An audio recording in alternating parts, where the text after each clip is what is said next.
evening to you all. All food we eat are not tasty. All tasty foods may not be nutritious and may not be digested properly. Today's webinar topic is on food intolerance, why, how and what, by eminent luminaries in the field. First by Professor Dr. K.R.Vinaya Kumar on clinical aspects. After that, Dr. Alap Christy on biochemical aspects. After that, Ms. Nicky Ester on nutritional aspects. So on behalf of the Metropolis team, I myself, Dr. Ramesh Kumar, Kerala head of Metropolis, thank all of you for accepting to present this topic. I'll be moderating the topic. We are going to have about 70 to 75 minutes session with 10 minutes Q&A towards the end. So before starting, let me come to the introduction part. We have our Professor K.R.Vinaya Kumar, M.D. MRCP UK, D.M. F.R.C.P London. Currently, he is holding the position of Director Global Ananthapuri Liver Clinic and Transplantation at Trivandrum. He is the chairman of Transplantation Health Foundation and also the chairman of VCM International Medical Academy academic platform from Trivandrum Medical College alumni. He also held various positions like Dean University of Kerala, Vice Principal and Head of Gastroenterology, Trivandrum Medical College, Dean and Head of Gastroenterology, Travancore Medicity Medical College, Kollam, Professor of Hepatology, SRMC, Chennai, then Chairman Draft Committee for Cadaver Transplantation 2007, Chairman State Medical Board 2011 to 2015, Examiner for DNB and DM Gastro, PSC, UPSC and MTA of Royal College. He had 52 publications in peer-reviewed journals, authorized gastroenterology and hepatology chapters in textbook of medicine, contributed chapters in handbook of clinical methods. With this brief introduction, I have great pleasure in welcoming Professor Dr. K.R.Vinaya Kumar for presenting the topic food intolerance, why, how and what. And welcome you all to this webinar on food sensitivity and intolerance. The adverse food reaction. See, any untoward reaction that you see after the ingestion of a food or a food additive, you call it adverse food reaction. And it falls generally into two categories of food allergy and food intolerance. There's a subtle difference between these two, which I'll try to define for you.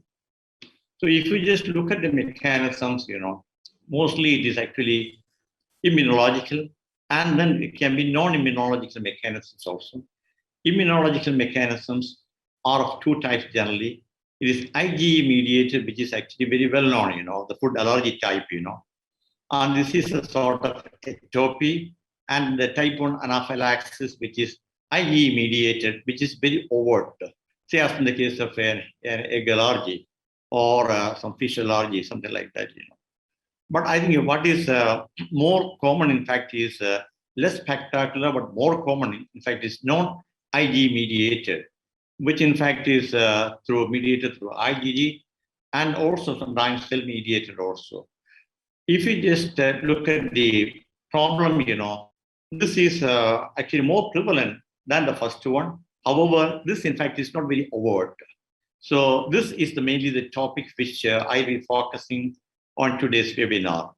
And then you have non-immunological mechanisms also, as in the case of pharmacological, say vasoactive amines in cheese and banana, or you find histamine in some of the shellfish, which will produce reaction like urticaria, abdominal colic, vomiting, or this bronchospasm.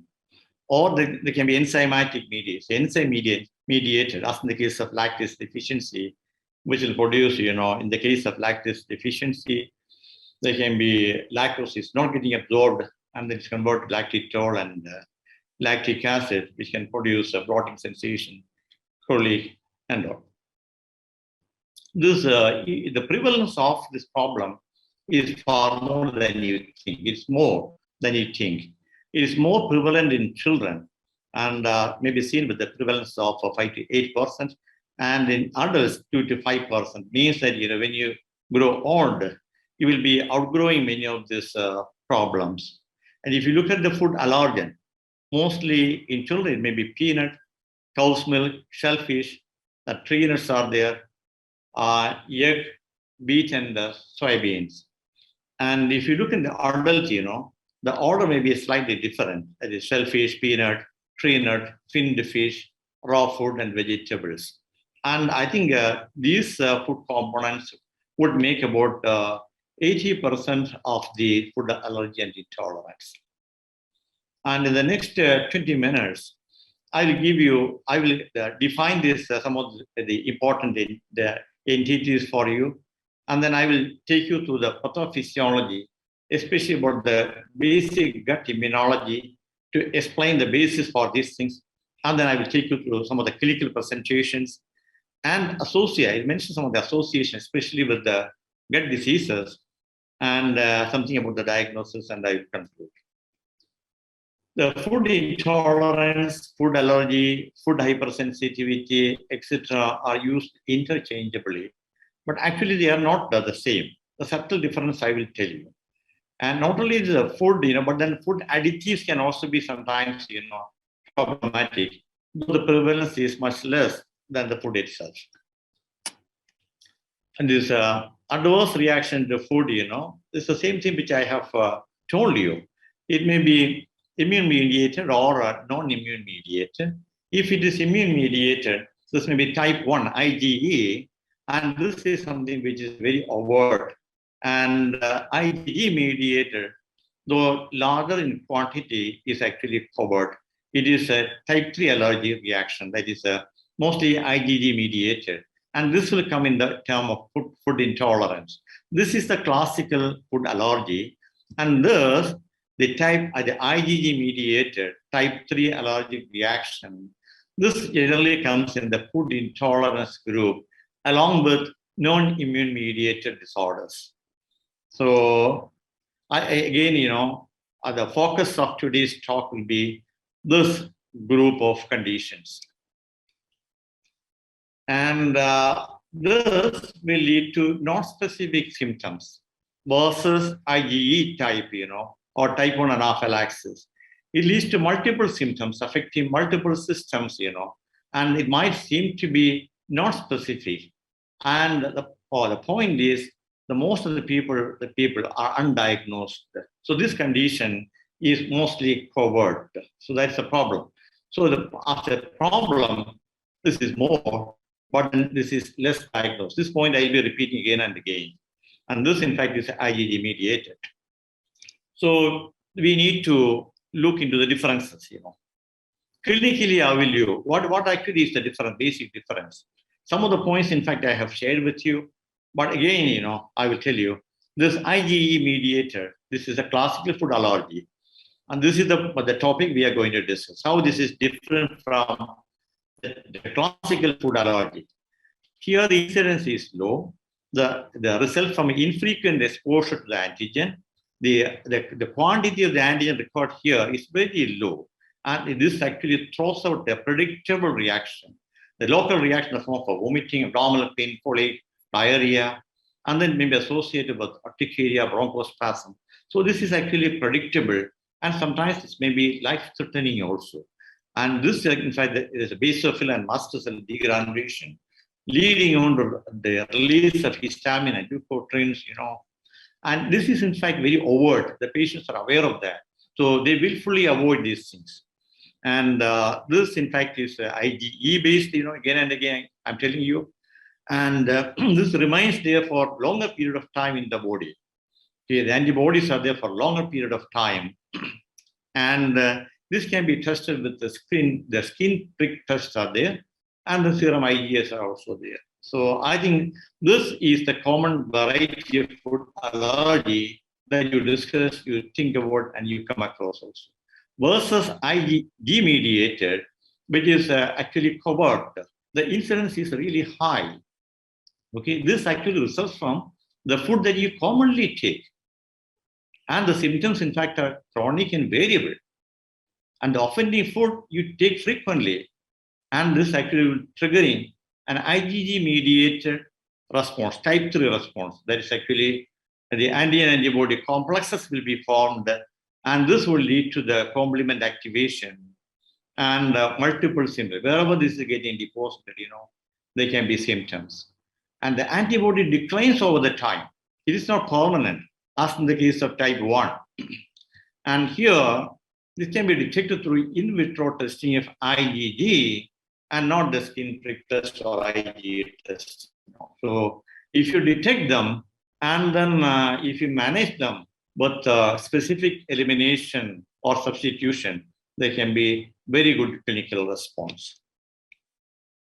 And now let us consider some of the pathogenesis mechanisms. In the health, the food in fact you eat is broken down into glucose, amino acid, and fatty acid, which are not immunogenic and they are getting absorbed. But then partially digested food will also be getting absorbed. It will cross the mucosal border, and this can combine with antibodies. This, in fact, is immunogenic. And in healthy status, this is not very important because this antigen-antibody complexes are promptly cleared from the system. So again, I can tell you that the healthy diet, 2% in fact is ingested and transported across the mucosa into the body. But then this is not very relevant because it is promptly removed from the system.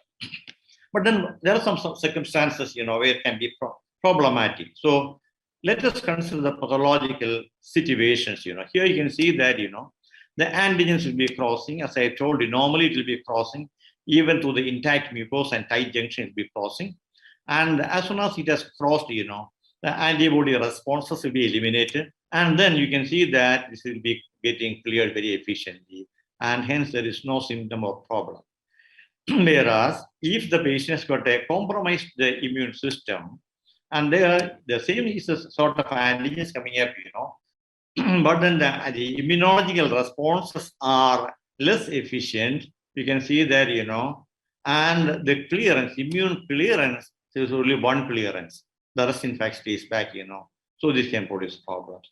Or if there is a gut damage, where there's more antigens will be crossing the abnormal mucosal border, you can find that all these are not actually efficiently cleared, and that can also lead to the immune complexes, retain the circulation and producing problems. And so this again is another cartoon which tells you that, well, when the junction is tight junctions, the antigens will not actually cross much. But if the mucosa is inflamed with inflamed cells and then leaky tight junctions, you can see that quite a lot of antigens will be coming up and crossing the mucosal border getting into circulation and forms a lot of immune complexes, and then these immune complexes will be getting deposited in many parts of the body. And if it can cross the blood-brain barrier, and then it can produce the inflammation of the brain, or anywhere it's getting deposited, it can produce the immune-mediated inflammation. So to summarize this part of the talk, antigen% the healthy status will be crossing the border and will form the complexes, immune complexes. And if it is not getting cleared properly, or if the antigen, the antibody complexes are more in excess of what can be cleared, it can get deposited in different parts of the body and elicit immunological reaction. So why there is actually more of antigen coming up, maybe because of the antacids, producing mucosal damage to mucosal border, or maybe because of the low acidity promoting the bacterial growth, or maybe because of the dysbiosis. And it can produce a lot of variety of symptoms, depending upon where it's going to be getting deposited, In the GIT, it can produce abdominal pain, diarrhea, constipation, bloating, flatulence. And then it can exacerbate the existing conditions like IBS and Crohn's disease. And the skin can produce changes like eczema, rashes, and spots. And it can produce fogginess of the brain and precipitate migraine, hyperactivity. It can have cardiac manifestation. There can be the musculoskeletal and the joint manifestations and exacerbation of rheumatoid arthritis. Can produce, chronic fatigue syndrome, depression, and weight loss, weight gain, depending upon the type of reaction that you're going to undergo. So it can produce a lot of manifestations, multiple systems are involved, multiple manifestations are there, although the trigger is from the gut and based upon the antigen antibody reaction and the complexes thus formed. So let us consider some of the defined the food immune-mediated diseases. The classical, in fact, is this eosinophilic esophagitis, which is fairly recently described. This is actually a combination of IgE and non-IgE mechanisms, and where there is a dense eosinophilic infiltration of the mucosa, mostly affecting the children and presented with vomiting, food refusal, and failure to thrive. And in others, it can present like a refractory reflux disease, dysphagia, and food impaction. And then if you do the endoscopy, you'll find the concentric contractions, the feline esophagus, or you can find this esophageal verbs, or you can find whitish microabscesses, eosinophilic microabscesses, or the food impaction. And when you take a biopsy, you can find the dense infiltration with but you can see the reddish eosinophils. You can see these are the dense infiltrations. And there are other conditions also. Defined syndromes are there. Mostly it's actually undefined syndromes, but these are the defined syndromes. It's actually food protein-induced enterocolitis, a serious condition affecting the young children. They present with abdominal pain and bloody diarrhea. It's a pretty serious condition. Infantile colic may be another manifestation. Celiac disease, it's like the trigger there, in fact, is gluten in the wheat. And recent is another entity which is recently described is a non-celiac gluten sensitivity. Here, the manifestation is actually celiac disease-like, but the abdominal manifestation and the extra-intestinal manifestation is also celiac disease-like. But it's different from celiac disease in the sense that, the classical serology is not there. Endomysial antibodies are negative, and the TTG is going to be negative, and it is not actually having the same sort of HLA, the configuration. And if you take the duodenal biopsy, there is not much of ileus atrophy. So this is because of the wheat allergy here. So if you just look at the wheat antigen, is found to be positive. So this, in fact, is though it is looking like a celiac disease, celiac disease is an pure autoimmune disease triggered by the gluten. But here, this, in fact, is a food sensitivity reaction. So I will take you through this some of the landmark papers now, which will highlight the importance of the food antigen. This is a paper which came in Nature in 2010. It has suggested that if the intestine is damaged, there's a significant absorption of the various varieties of antigens, and this will trigger a lot of autoimmune diseases. This is a role in exacerbation of inappropriate immune responses. The same thing which we have, in fact, seen in another cartoon. The same thing, if it is in the brain, it can produce neurological symptoms, respiratory symptoms. It can have circulatory symptoms, gastrointestinal, the musculoskeletal, the skin changes, and joint manifestation. Again, I'm going to say the same thing I'm repeating, for you to understand that though this is of gut origin, the manifestations are quite wide, and you might not, in fact, the figure that this is actually coming from the food problem, So what is the relevance of the food antigen? Hence, it produces food-specific IgG antibodies. Okay, so you call it by many names, But these are all food-specific IgG antibodies. And look at this paper, which came in Digestion in 2010. This is in a series of patients with Crohn's disease. They found that the food IgG levels are found to be significantly high. They found to be high in 83% of these people with Crohn's disease. And then, when there is an intervention, the intervention is in the form of elimination diet based upon the IgG response. Those foodstuffs, in fact, are actually removed, eliminated, excluded, and there is, in fact, a very good clinical recovery. And this is a paper which came in Gastroenterology. It's a recent paper, 2019. And in an analysis of IBS patients, again, they found that more than 50% of patients, the food antigen, the food antibodies are there, IgG antibodies are there. And again, the elimination, exclusion diet, there's a significant improvement in the clinical status of this patient.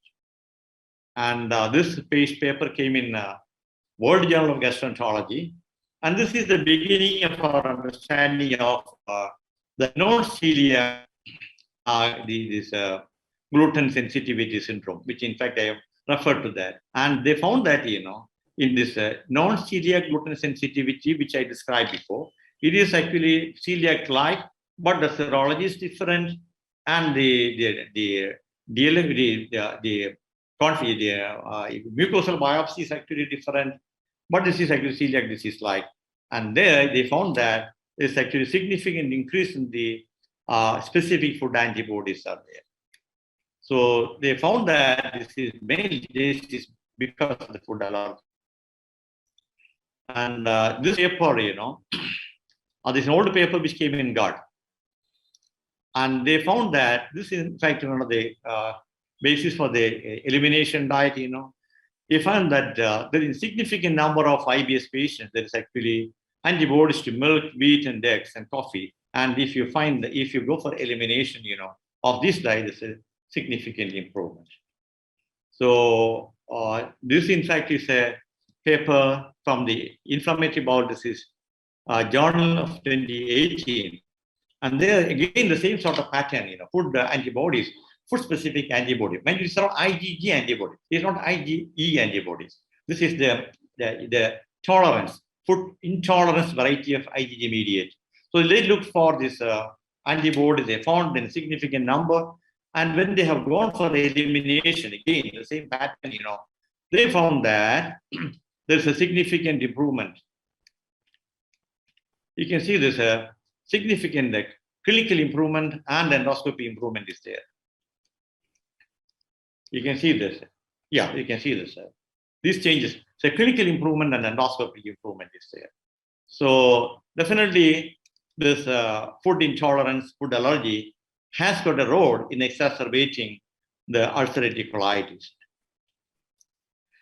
So this is a very interesting study of 5,300 patients. So they have taken patients with multiple functional symptoms affecting multiple organs. And then they have done the same sort of food elimination based upon the IgE testing. And they found that there is an 80% improvement in the digestive symptoms and significant improvement in the respiratory symptoms, neurological status, and the skin changes, joint changes, and even psychiatric manifestations. So to summarize, so I think what do all these things mean? These evidences would mean that I will summarize, ladies and gentlemen, this way, that IgG food intolerance is a common condition. It's far more common than you think. It can actually produce, it may be associated with many defined syndromes like enterocolitis or a non-celiac gluten sensitivity, etc. But I think it may be associated with undefined conditions mostly. It can aggravate existing conditions which I have demonstrated, IBS, Crohn's disease, and ulcerative colitis. And there can be multi-system symptoms are there. And they may appear to be non-specific. And these are actually mainly undiagnosed as IgG-induced food allergy syndrome.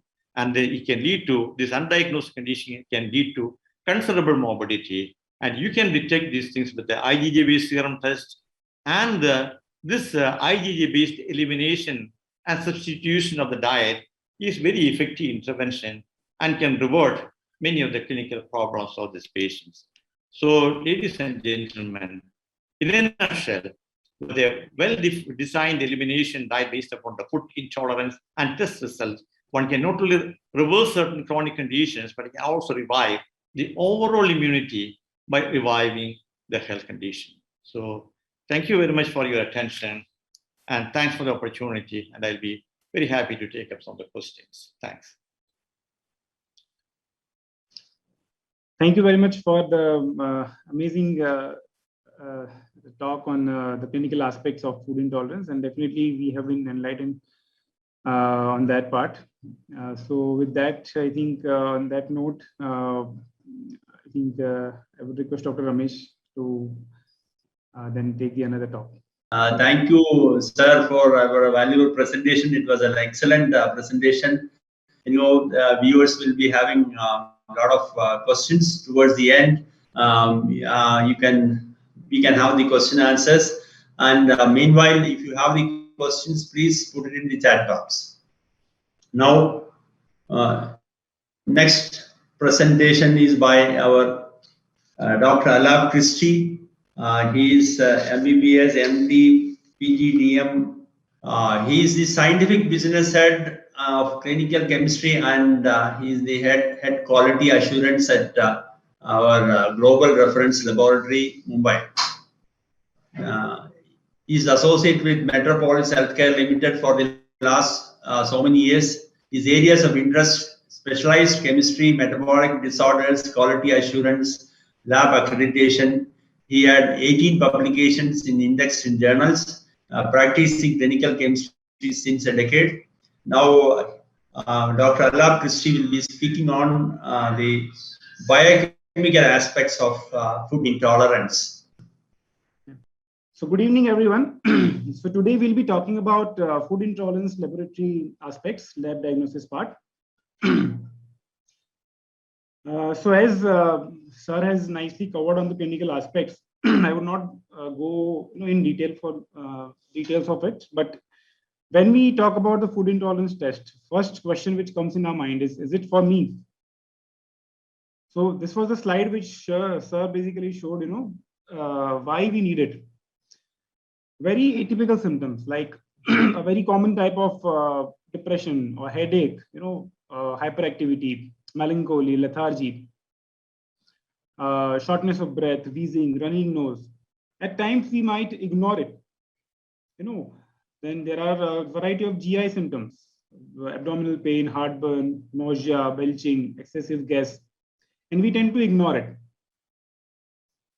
We have eczema, itching, hives. And we think that, the lifestyle has done this to us, and it does not have anything to do with the food, and we keep on eating whatever we like. But if we are suffering from any of these, then definitely there is something to look for, is your food habits. So as the statistics says that if you see the symptoms, the mood changes, which we say that, a very common problem nowadays. So that's something which has the highest correlation with your food intolerance. Now the question for the clinician is, symptoms are overlapping. Then there are lab which has issue of, the test basically has to be quick. Then the diagnosis should be quick. Then the treatment also should be quick. And in between they try the non-conclusive test, and then there will be frequent therapy changes, and then definitely the cost of treatment. Now, all these things are a hurdle to a clinician when it comes to diagnosing the right disease, especially when you have the symptoms which are not very specific. Now, the food, the intolerance can be from any of the sources. The food we eat, if it is adulterated or preservated, the water, if it's contaminated. Especially some of the studies which we have done, the alcohol consumption, the barley, the beer, and then polluted air, your lifestyle changes like fast food, irregular food timing, stress, your digestive problems. All these things are somewhere associated with your food intolerance, and hence getting a right test done at right time. At times it becomes a question for us whether to go for the allergy test, or should we go for only endoscopy, or should we go for the food intolerance test. So that is something of question for the clinicians. So just to introduce, as sir has already covered, this is basically IgG mediated immunological response and not an IgE. So definitely anything which is which basically causes a symptom after eating food is not allergy, because allergy, it affects 2 to 6% of people, but your intolerance has the incidence of the prevalence of 35 to 45%. And the onset of symptom definitely are comparatively milder than the ones which we have for the allergy. Then there are related disorders, like, we have lactose intolerance. So lactose intolerance is not IgG mediated, it's basically related to your enzyme. Then we have IBS. Then we have sensitivity to food additives, like sulfites, which are used to preserve the dried fruits, canned goods. And then recurring stress or psychological factors, that mere thought of a food may make you sick. Reason is for not fully understood. Then the celiac diseases, they have some features of a true food allergy because it involves the immune system. So these are the different symptoms which might lead to a misdiagnosis at times. And, the clinicians basically, they go through a different route and at times are not able to identify. And that's a quest for all of us. So which are the laboratory tests available as far as your food intolerance is concerned? So oral food challenge test, trial elimination test, then ELISA-based blood test, and then biochip microarray technology. Now the other test, like oral food challenge test, where you basically, give a food challenge to the patient and then see the symptoms. But at times the symptoms may not be immediate, because it's an IgG mediated response. And then the trial elimination test. So chances of success with this test is very less. In fact, ELISA-based tests also are useful, but they have a more utility in allergy. However, the biochip microarray technology, that is something which is a game changer as far as your IgG-mediated food intolerance is concerned. So that's what we do at Metropolis as well. So it's basically a microarray biochip technology which has around 200 plus food proteins, to be precise, 215. And serum to be tested, which contains antibodies, the specific IgG against the protein over the chip. And this chip is produced by printing hundreds of protein spots into a specially prepared glass slide. It's basically a rapid colorimetric microarray-based immunoassay. So basically the picture looks like this. You put a sample and then the different kind of foods are there in the spot, and the computer basically identifies the fluorescence, and then based on the fluorescence, the intensity of the fluorescence basically will give you the amount, of intolerance towards that particular food. So this is how basically it calculates the food intolerance. And the tests which is available for different types of foods. The foods included are 39 seafoods, 9 dairy and eggs, herbs and spices 31, 38 vegetables, 18 grains, 36 fruits, 16 different types of meats, 11 types of nuts, and 17 other types.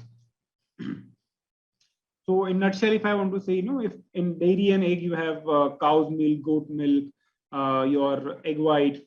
In fish and seafood you have sardines and anchovies and tuna, shrimp, lobster, mackerel. In fruits, different types of fruit, including your mangoes, grape, raspberry, cereals. Cereals are very important as far as Indian population is concerned, because we eat a lot of cereals, and definitely somewhere it has association. Like and if you see to the African countries, their diet is corn. That is a staple. And we have observed a lot of intolerance in African country towards corn. And corn, surprisingly, in Indian population also we have observed a lot of intolerance. There are herbs and spices, and then meat, nuts, seed, vegetables, miscellaneous. So definitely the different types of food, which in fact not only the Indian population but the entire world eats, that those common foods we have included. Now, at times, we get the question why so many food needs to be tested. At times we do not know. We eat a lot of packaged foods, a lot of canned foods and the preservatives used may have some compounds which may belong to these categories, and hence when the Omega have basically developed this kit taking care of each and every element in your regular food.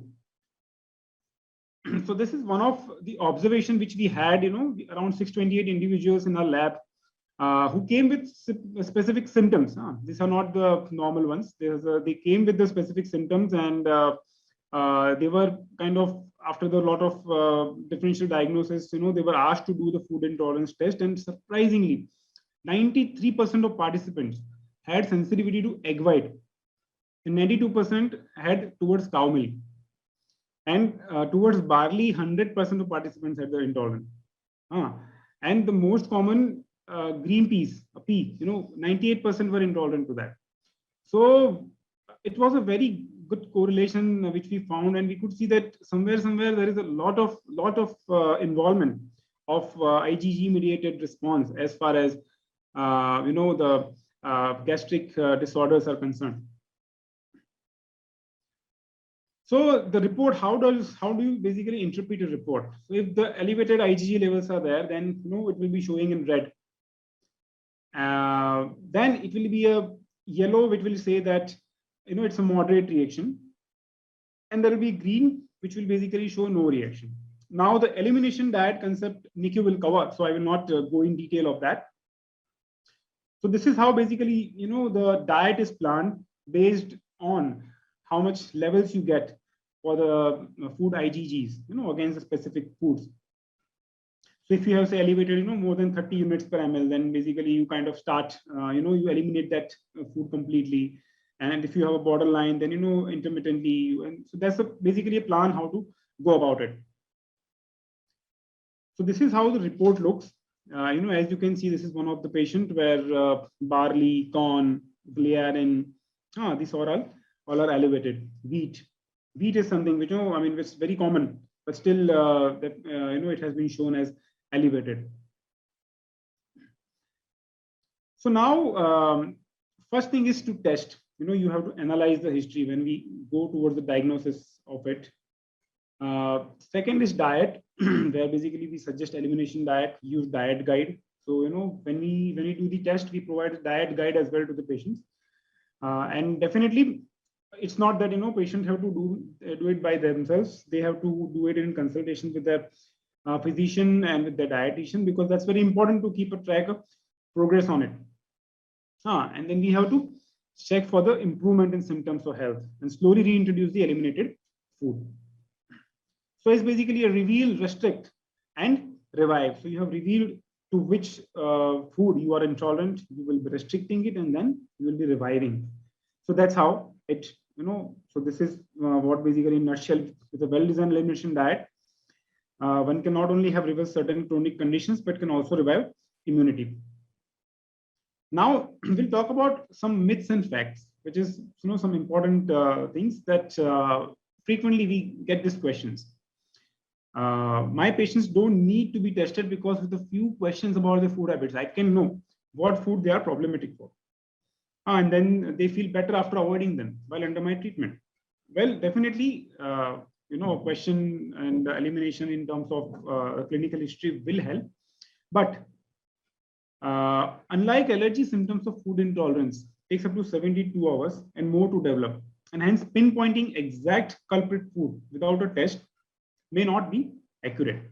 And hence it's suggested that avoiding foods on self-perception may lead to nutritional deficiency and malnutrition. So we should definitely avoid that. Another myth is food IgG test is very costly, I can't afford. So yes, I would say that it's not as cheap as compared to other tests, because definitely the technology is used and the foods, the price is not as low as the other routine test available. But when you talk about the differential diagnosis, the amount of effort you spend, it's worth getting a test done once, and then once you eliminate the diet, after a long time you have to repeat it. It's not that you have to continuously keep on repeating. So yeah, and also the cost have come down significantly in recent days. So yeah, it's not an inhibiting factor. Yeah. So basically, this comprehensive profile, gives you a food cover of all major components. It gives you idea about safe foods and no expensive medicines post-test, just an elimination diet plan. Because you will be spending a lot in, if at all you are treating other GI disorders. But this is a specific only elimination diet, which does not have any other medications required. It prevents proliferation of inflammatory disorders and progression to chronic illness. And also, it's a one-time health investment for health once symptoms have improved and successfully reintroduced or food is observed. Retest may not be even necessary. Now, getting rid of food intolerance is difficult. That is something which is again a perception that if I am intolerant to a food, I will be, lifetime intolerant to that food. So, if we can heal the leaky gut, if at all we detect the food intolerance early, and if we prevent the damage to the gut mucosa, and then if we can re-establish the gut flora, if we can take care of the nutritional inadequacies, then definitely it's not difficult to get rid of the complete food intolerance. Food intolerance report is not simple to understand. So this is another thing, but I would say that it's very easy to understand, especially when the diet guide is also provided along with it. And whatever is shown in red shows a strong reaction. Whatever is in yellow, it's a borderline reaction, and whatever is in green is normal or no reaction.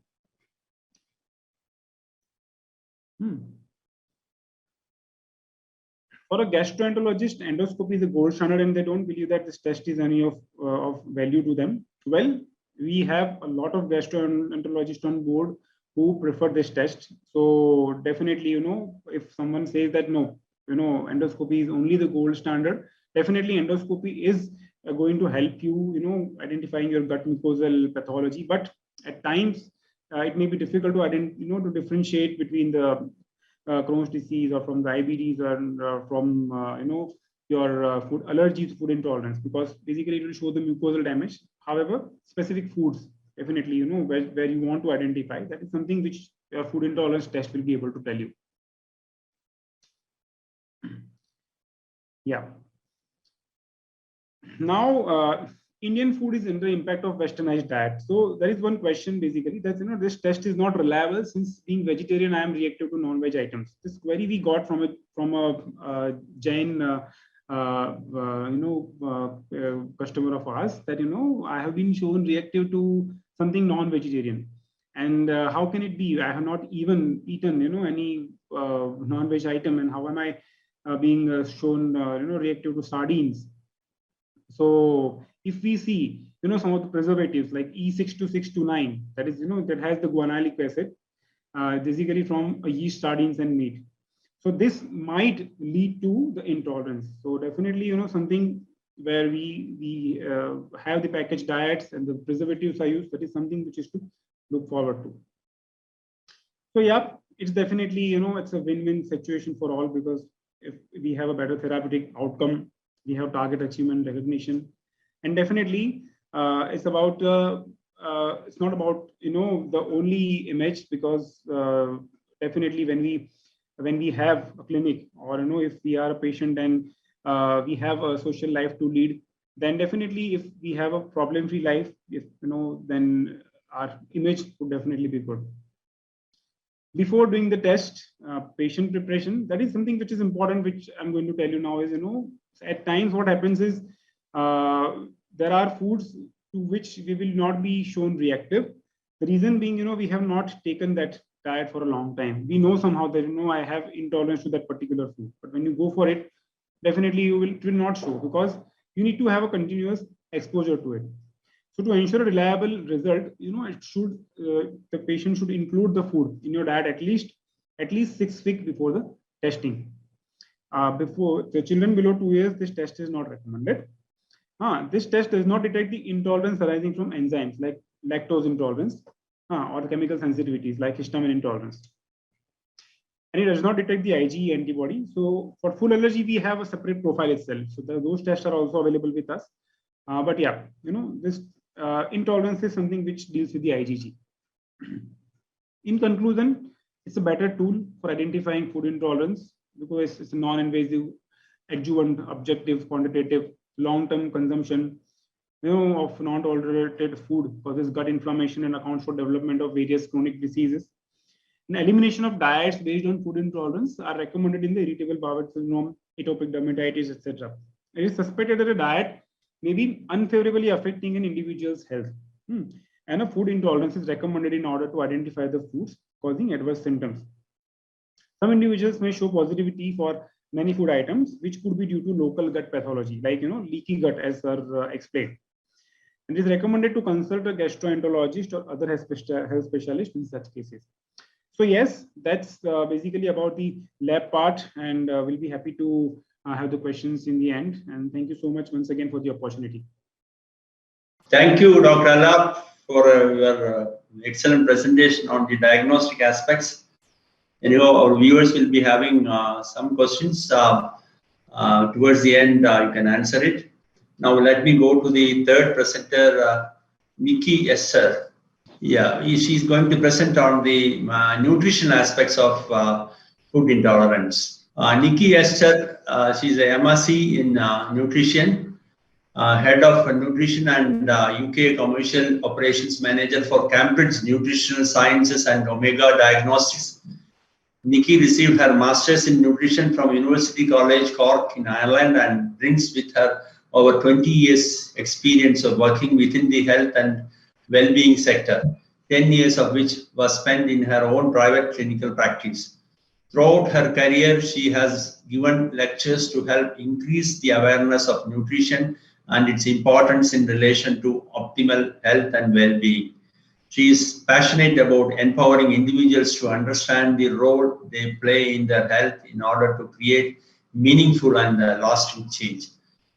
Here I present Nicky Ester to present food intolerance, the nutritional aspects of food intolerance. Thank you very much, Dr. Ramesh, and for giving me this opportunity to talk today. So, just following on from the last two excellent presentations, what I'd like to go through with you today is just the nutritional guidance. What will be done when somebody has done their food intolerance test, and how do they implement the results? So first of all, if we just have a look at the contents of the slide, so I'm just going to do a very brief introduction. We'll then look at what to do before testing, what to do in terms of how to interpret the results, then how to manage the IgG-mediated food intolerance, and then lastly, looking at maintenance. So in the first instance, and this has already been covered to some extent by our previous speakers, is that what we have is when we have our patients, they've eaten their food, they've had symptoms, they've gone to their GP or their doctor on a regular basis, and often they've had an unsuccessful prescriptions and medications, so no relief from their symptoms. So they may get referred to a specialist. There's a long waiting time for those specialists. And throughout all of this, their symptoms are persisting. And of course, they continue to eat their food. So we've got a vicious cycle here. And it's this cycle that we really want to break to support our patients' well-being and help them to have a nice, healthy and enjoyable life. So what we know is that there was a survey done in the UK, here in the UK, by a charity called Allergy UK. It covered over 5,000 participants. They did an IgG test, and then 3 months after having followed the results of their test, they completed a questionnaire. Now, what was found in the analysis of those the data from the questionnaire is that 76% saw a significant improvement in their symptoms. Of those 76, 68 saw a benefit very quickly, so within 3 weeks, if we think that they've been suffering with symptoms for a very long period of time. That's really quite remarkable. So we know from this and many other much research that is out there that an elimination diet based on IgG testing is very effective, and it really can help people to get relief of their symptoms, which they've been suffering with for a long time, so chronic symptoms. The reason the nutritional aspect is so important is, as we see in this study, is that when the patients reintroduced the foods that they were intolerant to after those 3 months, 92% of them, so a very high amount, had their symptoms return. And the reason for this is largely because they did not support their digestive system sufficiently whilst eliminating the food. And that's what we're going to cover today. So that the whole goal here is to help patients improve from their symptoms. We can see that this test clearly does that. But then also long term, how do we maintain those improvements? How do we ensure that they have that moving forward in their life? So first of all, we just have to do a few things before we do the testing. There was some of this was covered in previous talks. I won't go over it in too much detail, but the key thing is to make sure that the patient has first of all seen a doctor, consulted with a doctor to eliminate any serious conditions like celiac disease, for example, any red flags, that they've all been ruled out. And if that is the case, then a food intolerance test can be recommended. In addition to that is the age of testing. So anything, any child that is below 2, we don't test. And that relates in part to the development of the immune system. In addition, if someone is pregnant, then we recommend that there isn't a test at that stage, just again, because you have immune suppression at this point. And the same is true for breastfeeding due to the changes and the variation of the IgG antibodies in this time. Other things to consider are medications. They may affect the results. Certain medications impact IgG antibody expression, particularly chemotherapy, so any type of immunosuppressant, then this test is definitely not one that you'd recommend at that point. The same is true for steroids. They suppress IgG antibody production.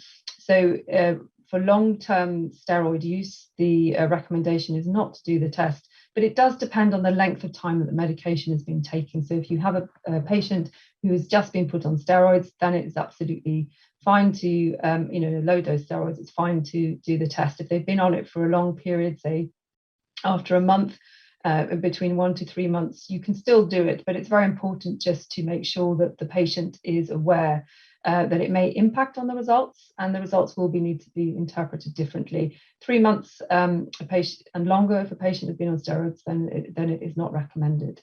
So these are some really key things to look at prior to testing. In addition to that, and Dr. Christy mentioned this, is just to ensure that the foods are in the diet. If they've been avoided for more than 3 months, and we do recommend that they are included in the diet before testing. And that's obviously to ensure that the IgG antibodies are present, because they will drop if they've been excluded out of the diet for a long time. The other point to make here is that it's important to continue to avoid, so in this reintroduction phase, it's still very important to continue to avoid those known allergenic foods. So any food that somebody has an allergy to, which is clearly explained in the last 2 presentations. This is very different to IgG testing. They're 2 very different tests. So that food would need to still be left out of the diet. And that is obviously very important. So once we've established the test is something that the patient can do, we then look into doing the test. The patient sends off their sample to the laboratory, and the results are returned to the clinician, and together with the patient run through. So how do we interpret those results? That's the key thing now for the patient. So we have a traffic light system where your foods that are very reactive, the elevated foods, are foods that you would ideally avoid. Those that are borderline are ones that you would have just not that often, and normal foods you can continue to eat. So we now look at that in each individually. So elevated foods are foods that are greater or equal to 30 units per milliliter. And they're foods that, if possible, the patient would avoid entirely. So in this example we have here, where there are only 8 foods, this would be a very easy one for a patient to avoid. And what they would do is they would substitute these foods with other foods that are, that replace them, but as nutritionally balanced. So for example, instead of wheat, they might have rice, and preferably brown rice if possible, to maintain the fiber content and the nutrient content that comes in the husk. In terms of borderline foods, these are foods that are 24 to 29 units per milliliter on the test, and they're foods that can be eaten, just not every day. So the patient would eat them sort of every 4 to 5 days. And sometimes it can be very helpful to attach a day to a food. For example, in this instance where we've got cashew nut, cranberry, and pistachio and plum, you might group the 2 peas together, and you have the pea foods on a Monday and then the seafoods on a Thursday. So you're actually knowing when you can eat them, because otherwise it can be quite hard sometimes for the patient to remember when they ate something and when they did it. Keeping a food diary is, of course, another way. Then if we have a look at the normal foods, this is anything below and equal to 23 units per milliliter. And these foods can be eaten as long as the person has not got an allergy to the food, so a classic allergy, they can be eaten. And what we do encourage the patients to do is focus on foods in the same food group that they've had to avoid. So they're keeping a nutritionally balanced diet, but also that you're helping to encourage the patient to experiment with new foods that they've not eaten before. So the beauty of this is it means that they learn new foods, they find new flavors. And when we come back to the reintroduction of the foods, they have a much more diverse diet, which means they'll be able to vary their diet more. And this is obviously very important in relation to not only nutrients, but just ensuring that the diet is varied and that moving forward, they don't develop food intolerances and sort of go back to their old habits. One of the most common questions that we get asked, and the thing to really focus on, is what do we advise when there are a lot of positive foods? Now, we have here just under 30 foods in this example I have in front of you. And clearly this is not possible for somebody to avoid all of these foods. It would be very stressful for them, particularly that, there'll be a family, or they'll be with in a relationship, and that really has a huge impact then on the family members in the house. And even if they were alone, introducing this into their diet is just too many foods, it's too stressful. And it's not the purpose of the test. The test is to help a person's symptoms to improve. And the way we do this with a lot of positive foods is we recommend that the patient removes the top 4 to 5 foods, and those remaining foods that the arrows are showing there are treated as borderline foods. So they can be eaten, but they are only eaten every 4 to 5 days. Now, this can be quite counterintuitive because obviously those foods are red, and the recommendation in general is that those foods would then be avoided. But the key here is that you are removing those foods with the highest antibody elevation, the most reactive foods. And this really helps to take the weight off of the immune system and helps the body the symptoms to improve. Then by rotating the other foods, you're reducing the load on the immune system. And at the same time, what you'll be doing is supporting the digestive system. And this is really key. So the food intolerance test is really almost like a marker that the digestive system needs help. And we remove the foods, we improve the symptoms, hopefully, and also we then go in and support the digestive system so that actually the symptoms improve long term. And remember that study where 97% of the symptoms came back, that we don't experience that because we're really going in to support the digestive system. Now, I will come back to how we'll be doing that in a moment. So we also need to consider, what if there are not that many positives? So if somebody has a negative test results. Now, this is, I have to say, very rare, and partly this most likely relates to our lifestyles, very busy, and we place a lot of stress on our digestive system. So we don't see them often, but we do see them. Now, when we do see them, we need to ask, is there any sort of immunosuppression happening? Maybe there's some drug interference or an assay interference. And rule all of those out in the first instance.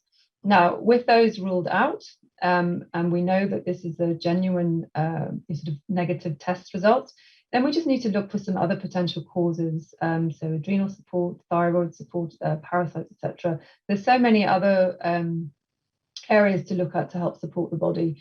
That a negative test result, while sometimes for the clinician and the patient it can be quite frustrating, it's actually really helpful because it helps to narrow down where the clinician needs to look in terms of supporting the patient. So it rules something out. So that is equally as helpful as having a result which is full of the positive foods. Then once we've interpreted the results and the patient now knows what they need to do, they also need to know how to implement it. What do they need to do? How do they implement it? So we need to look at supporting them with their dietary changes, but also encouraging them that some lifestyle changes may also benefit them as they move forward into a sort of a healthier lifestyle and a more wholesome lifestyle. So in the first instance, as the patient embarks on their food intolerance diet, the recommendation is to know their foods. So really help them to encourage to read ingredients. And it's important that they do this because while it may be obvious, for example, to a nutritionist, sometimes it's not clear to patients that some foods will contain ingredients which probably don't seem like they sit in that food. So for example, to the right here, we've got a tomato sauce, and in there we've got sweet corn and we've got wheat flour. If somebody didn't have to avoid tomatoes, but they did have to avoid, for example, wheat or corn, they might just grab the tomato sauce, not thinking about it, when actually the ingredients in the food essentially would be things that they would need to avoid. So that's really important. So they get to know their ingredients and also to plan and shop in advance. So if they're having to avoid wheat, then when would they normally eat wheat? What can they replace it with? So find those replacements first, and often also where to shop for them. Sometimes, maybe it won't be available in the shop that they're used to going to, so they would have to find an alternative. So it's making change simple, and change is sometimes difficult to implement. So the easier that we can make it, the better it is for the patient.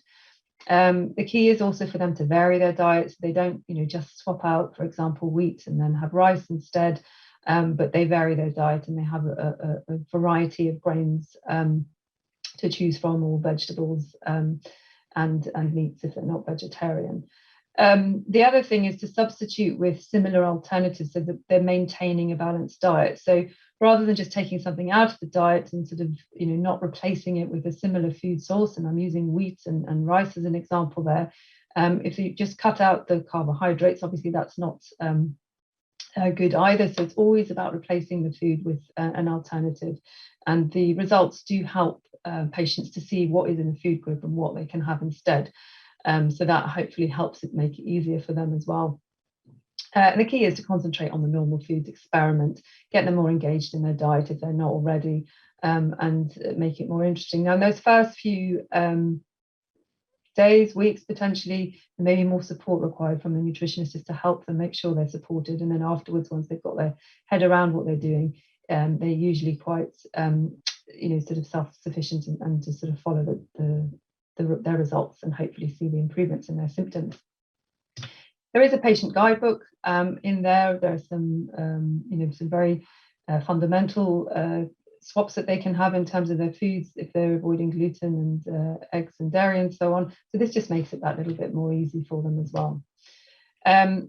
Now, what we really need to focus on as well, and this is something that is often missed, as it was in the study I showed you at the beginning of my presentation, and this is the importance. Dr. Christy also, referred to it. In fact, both presentations did about the leaky gut or intestinal permeability, as I will refer to it. Now, when we have this GI inflammation in the gut and the food particles are able to pass through the digestive system, not broken down as amino acids, the proteins are not broken down as amino acids, but they're presented into the body as proteins. This is when the body reacts and you get that immune complex forming and you get the symptoms of systemic inflammation. So the key is to close the gaps in the digestive system and to help support the digestive tract so that the foods, when they pass through, they are as the amino acids, so that protein is no longer there for the immune system to react to. It's primed to react to protein. It's looking for that in pathogens. So this isn't the case for food. So we just need to help support the intestinal permeability, the gut health, to ensure that that integrity of the gut is reinstated, to ensure that the foods stay outside of the gut until they're broken down into small enough particles to pass through, as they should, as amino acids, without triggering an immune response. Now, unfortunately, excuse me, or fortunately, depending on which way we look at it, there are a lot of things that are linked to intestinal permeability. So what this means is that a lot of people will most likely have intestinal permeability. Of course, each will have it to varying degrees. As I mentioned earlier, those who have a lot of positive foods, this is quite key for them, is supporting intestinal permeability. But if they've had a, like if you're looking in the case history, and they've had a course of antibiotics on a regular basis, or they drink or smoked, or they've got a poor diet, or the diet's high in sugar, or even irregular eating, all of these things unfortunately contribute to intestinal permeability. I say unfortunately because that's sort of the lifestyle that we tend to lead. But the positive thing is it also means there's lots of things that a person or the patient can do in terms of changing and supporting their digestive system. So that's really encouraging as well. And what we find as well is all these things are interlinked. So for example, somebody having a diet in high refined sugar, that has an impact on zinc in the body. It really burns zinc up. And zinc is really important for supporting the tight junctions in the intestinal wall. So everything's linked. And sometimes just presenting this list can be really helpful for patients to understand, and then working on implementing it. Now, the way we recommend to support intestinal permeability is a 4R protocol. Now, we've already talked about removing the foods, so you're removing the reactive foods and you're focusing on the gut health. You can look at other aspects like stress and pathogens, but in the first instance, it's also fine just to focus on the reactive foods. It can make quite a difference, as we saw in that study. Then we want to replace those foods with non-reactive foods. And this helps to reduce inflammation, reduce the formation of those immune complexes that are linked to the symptoms. And what we'll look at in a moment then is also how to prepare the digestive system, supportive supplements with diet as well, and finally with probiotics, so beneficial bacteria. So this 4R protocol is really pivotal to supporting somebody with a food intolerance positive test. So what we see then is the reasons for this is that a tissue repair requires nutrients. So we can't repair the digestive system if we don't put in the nutrients there to create that epithelial GI tract lining to help repair it. We also need to support the mucosal secretion, ensuring that the cells are healthy and protecting that barrier. And finally, those tight junction repairs. So we need these nutrients to do all of this to help reduce the intestinal permeability. So we can support gut with food. We've got bone broth, fermented foods, root vegetables, inulin. And there are also so many nutrients that have been shown to support the gut lining. L-glutamine is a real classic one. There's lots of studies on it, and the depletion causes villus atrophy and also reduces the tight junction protein expression. So it's a really key nutrient. We then have N-acetyl-D-glucosamine. We've also got phosphatidylcholine, and of course zinc, which I mentioned earlier.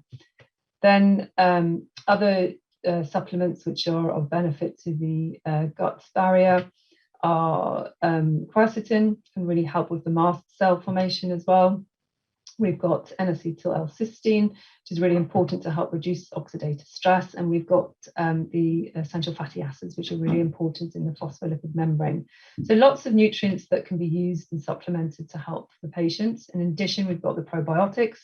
You've got the bifido, the lactobacillus, and also Saccharomyces boulardii, which just by its nature helps to support the balance of the bacteria in the digestive system. So in terms of, once we've looked at that, we then want to reintroduce the food. So in terms of reintroducing foods, do the foods need to be avoided forever? No, this is not an allergy test, so no, they don't. You avoid them for at least 3 months and then reintroduce the foods gradually. And what this means is you start with the least reactive foods, so the lowest units per milliliter of the foods eliminated, starting with 1 portion a day for 5 days. You monitor symptoms, And after 5 days, you reintroduce, and then you leave sort of 2 to 3 days with no new foods before reintroducing the next food in the list. You monitor symptoms before reintroducing that next food, and you avoid for longer if necessary.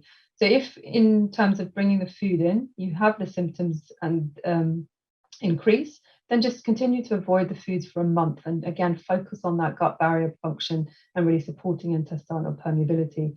Foods that have been successfully introduced can be rotated, so that's absolutely fine. Again, the foods that have been reintroduced needs to be eaten into moderation.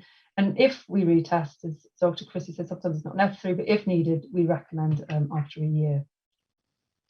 Now, in terms of maintenance, what we're looking at is diet, which we've covered.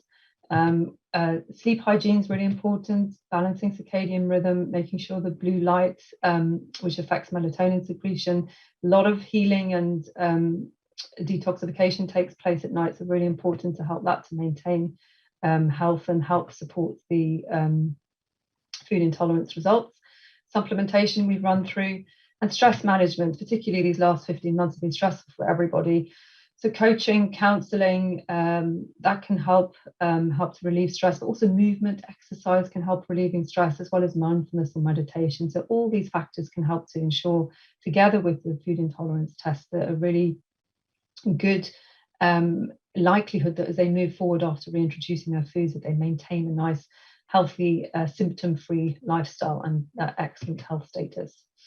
So just in summary, we're avoiding the elevated foods, so those are your red ones, rotating the borderline ones, those are the yellow ones or amber, for at least 3 months and replacing with the normal foods.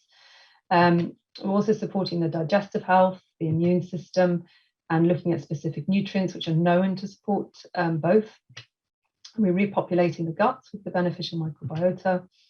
And we're also looking at additional dietary interventions like eating mindfully, reducing sugar in the diet to further support the protocol. If a person still has symptoms, then we make sure that it's not because of low compliance or that they're eating something inadvertently that they weren't aware of. If, however, they're doing everything 100% correctly, we review the case history and we focus on other potential contributing factors like adrenal health, as I mentioned earlier. If the symptoms have improved, then we reintroduce the foods using the reintroduction protocol. But that was a very sort of whirlwind tour of the how to nutritionally treat a IgG-mediated food intolerance test. Thank you so much for this opportunity. Thank you, Nikki, for your presentation connected the nutritional aspects connected with food intolerance. Now, I think there are a few questions. Sir Vinay Kumar, sir, please unmute and come. And also, Yeah. yes. Yeah. I have seen 2 questions from that box. Yes, sir. Yeah. Yeah. One question is, from Raj, it seems, are there Yes, any sir. clinical evidences of food exclusion based on IgG antibodies alleviating symptoms in ulcerative colitis or IBS? Yeah, there are studies.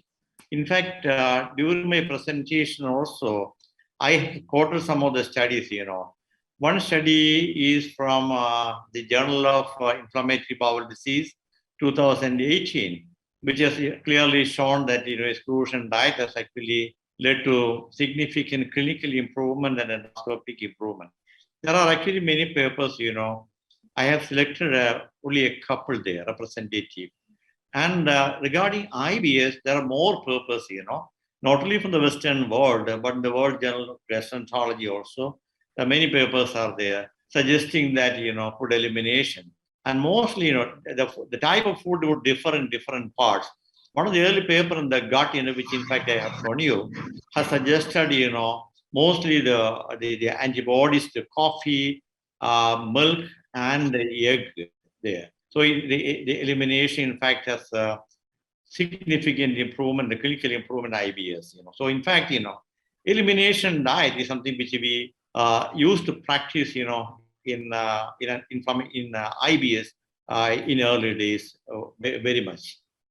So I think the answer is that, there are many papers suggesting that, this food, IgG antibody-based food elimination is beneficial for the clinical and endoscopic remission in such patients. But I can add you that, the management of IBD and IBS, we always talk about the diet management, diet changes, dietary changes. And well, there is a policy mentioned that, those diet, which are difficult, problematic, you need to change. Okay, you need to eliminate. So this sort of policy mention we used to tell. But here, the presentation, the purpose of the seminar, the problematic food, it is not just the type 1 allergy food. That is the anaphylactic food. That is not the one which we need to focus on. That, in fact, if you just look at the problem, is only mild. So IgG-based this anaphylactic food, that is not the one. It is actually IgE-based, more common food, which in fact is triggering the more immunological reactions and which you need to eliminate for a better change. So I think that's my long answer to that particular. And the second question, in fact, is that, IBS with a headache, where should you go for? I think this is one of the ideal situation, where food is likely to play a big role. So I think my personal opinion is yes. And how do you do for that? Just based upon your clinical trial and error, probably you might not hit the targets. Okay. So we now know more about the gut and its immunology. Well, am I well audible? Yeah. Yes, sir. Am Go I on. audible here? Audible, sir. Audible. Go ahead. Am I audible? Yes, sir. Yes. Yeah. So now we know that the gut would control. Yeah, the gut, in fact, is the control of the immunological status of the body. What actually in the gut controls, gut and immunology. It's not just gut immunology. The gut controls the body immunology.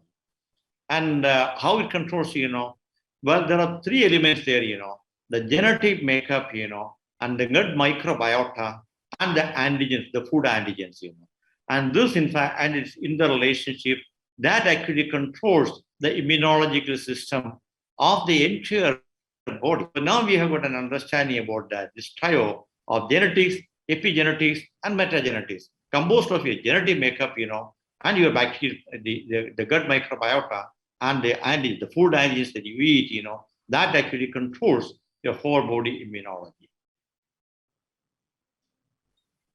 Okay. Yes. Yeah. Thank you, sir. I think for Dr. Alap, there is a question, I think. Yes. So Dr. Bharat. Yeah. Patients sometimes complain due to high price. So do you have any mini panels which can be prescribed? So it's a very good question. And so there are two answers to it. First is Metropolis is coming up with a campaign basically to, with reduced prices. So which I think you will get to know very soon. That is one. Second thing is mini panels which are available in market. If at all we go for it, there are advantages and there are also disadvantages. For example, there was one patient basically who came to us, who took our test after getting a mini panel done, because a mini panel they basically did a year back, and then some foods came positive, and they started on, they basically did an elimination diet for that, and nothing happened. The symptoms did not resolve. So then they went for our test. So basically, the test which has more food identifies some of the foods which you might not even be aware of. For example, that person was was basically intolerant to soya, and soya may not be there in the mini panels. And now soya, we might think that okay, we don't eat anything of soya. We don't eat soya oil, or maybe we don't eat Chinese food or anything. But the packaged foods, the soya oil is used. We never know that. So these kind of questions come, at times, then the elimination diet, the purpose of the entire activity, waiting for the year, and it's basically a burden for the doctors and for the patient itself. So I suggest, the panel which is selected of 215 is very, very carefully selected, and whatever test foods which are there, it almost includes whatever we eat on a daily basis, even directly or indirectly. And hence, it is always suggested to go for the major panel and not for the mini panels, because you might never know the food which you have not taken in that panel. Actually, you may be intolerant to that. So yeah. Yeah, Dr. Alap, how many items are there in the total list? 250. 215 are there right now. 250. Okay. 215 items are there. Yes. Yeah. I think. Is there any more questions from viewers? I think there are no questions. I think your panels are the speakers. First by Dr. Vinaya Kumar sir and Alap, Dr. Alap, Nicky. All the speakers have done the speech very eloquently, and I know everybody understood the topic. Now I think we can wind up as already we are about 5 minutes, 10 minutes late, 5 minutes late. Thank you, Vinaya Kumar sir, for your valuable presentation. Hope to see you, and Dr. Alap and Dr. Ms. Nicky. Thank you for your presentation. Thank you. Thank you. I think we can wind up the program. Thank you.